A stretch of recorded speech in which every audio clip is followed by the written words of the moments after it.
Not sponsored, but shout out to Costco, because this pumpkin has lasted since Halloween, and it is New Year's Eve.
This is all of the scooter stuff just kind of scattered on the floor.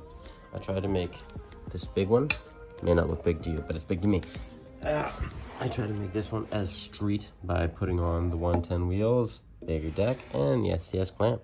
I also put a little like adapter inside this aluminum bar so that I didn't have to cut the slit off, which we'll see how that goes. All right, guys, so this is going to be the top 10.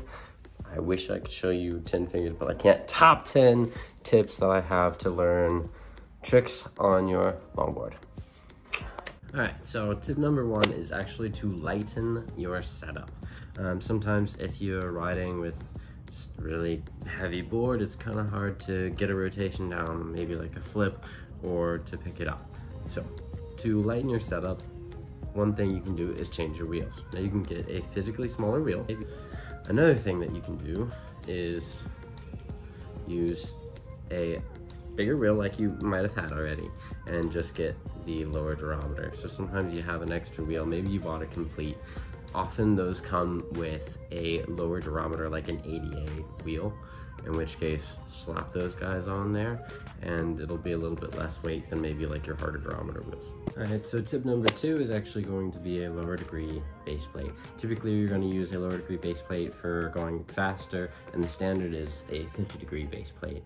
However, skateboards, they tend to pop a little bit quicker because the truck and the board are lower to the ground, whereas if you're using a longboard truck, which the typical freestyle base plate is going to be 50 degrees, you're going to be a little bit higher off the ground, so there's a small delay between when the deck kicktail actually pops off the ground and snaps up.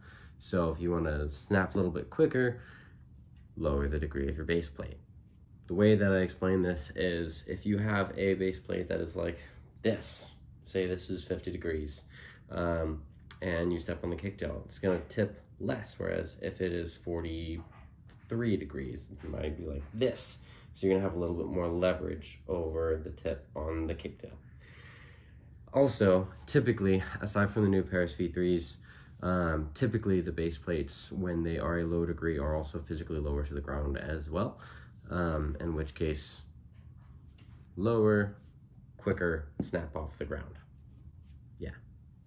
Number 3, I'm pretty sure I've said this in every trick tip that I've done, but if you're doing a trick, maybe it's a flip trick, and you keep tapping your back foot on the ground rather than committing fully to landing on the deck, a little trick that you can use to help get yourself to actually put that back foot on the deck is this. Sorry, I have the hiccups. I need to drink water. When you are jumping through the air, throw your shoulders, the shoulder leaning towards the front of the board, throw them forward. The reason I say to do that is if you're leaning your shoulder forward, it's a little bit harder to tap that back foot on the ground, or at least it's gonna give you more time between the time frame that it takes to tap that back foot on the ground and actually land on the deck. It may not look super clean when you land it, but after you've landed it a couple times, you start to build up the confidence, and then you don't have to throw your shoulders forward like that. But yeah, I do that. It kind of just doesn't allow me to chicken foot. Number 4 is actually just to change your setup. I do that all of the time because I'm just a naturally curious person. But the one thing that I always like about changing my setup is I always learn something slightly different, or maybe do something slightly better, at least just one. And I always go back to my typical setup, which is my Tesseract with my Savants and my skiffs or stimulus wheels. I kind of switch back between stimuluses and skiffs, but always the Savants and the Tesseract. That's like my go-to setup. But whenever I change my setup, some things are always easier, maybe on a different deck size or dimension, or if you have a looser truck or a tighter truck, or bigger wheel, smaller wheel, one thing is gonna happen a little bit more naturally. And when it happens naturally, you have more time to practice it, and then you get a little bit more comfortable, and then you can transition that into your go-to setup a little bit better. Tip number 5 is, say you're at the skate park and you get wheel bite. It's not fun, launches you off the board, hit the ground, scuff up your hands, scuff up your knee. It's annoying. You want to use your trucks maybe a little bit looser, maybe you really don't want them that tight, but your wheels are just a little bit too big, or maybe there's just too much play in the truck. Either way, you keep getting wheel bite. It's annoying. Little fix. If you're at the skate park, likely there's someone, if you don't, that has wax. Take some wax, take your board, put a little wax on the wheel well, and then when the wheel touches it, it slides a little bit.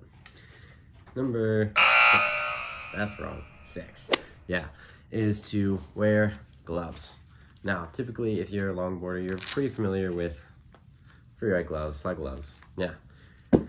I don't just mean using that. Now, you can use that all the time, but if you're just doing flat, you may not need slide gloves. But other gloves, like bicycle gloves, I find to be very useful. Reason is, either way, you fall on the ground, you're gonna scuff up your hands. It's kind of annoying. When you fall, you tend to do this naturally, especially if you're a longboarder and your whole thing is landing on your glove.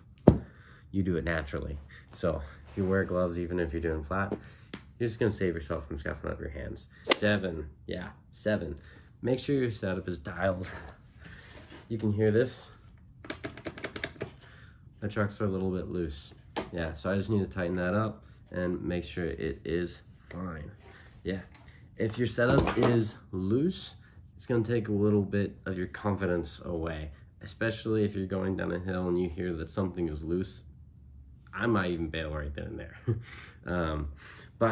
Yeah, tighten your setup. It's gonna make sure it's nice and stable, and your confidence is still gonna stay intact. Okay, number 8. Yes, try out different styles. If you're working on maybe like a flip trick and you're, I don't know, maybe you tried it a whole bunch of times and you're just getting tired, odds are if you keep trying that thing, your body's just gonna get sore. It's gonna need time to rest. Other tricks, there's other tricks that you can do. Some are a little bit easier, like hand flip tricks. Those are a little bit easier, but I tend to go to those if maybe my knees are super sore from doing flip tricks, or maybe my ankle's sore because I bashed it a ton of times, or maybe like my body's just a little bit sore from doing flip tricks, so I do some free riding, some sliding and stuff like that, things that will still allow me to ride and fulfill that need without putting more wear and tear on my body and allowing it to relax.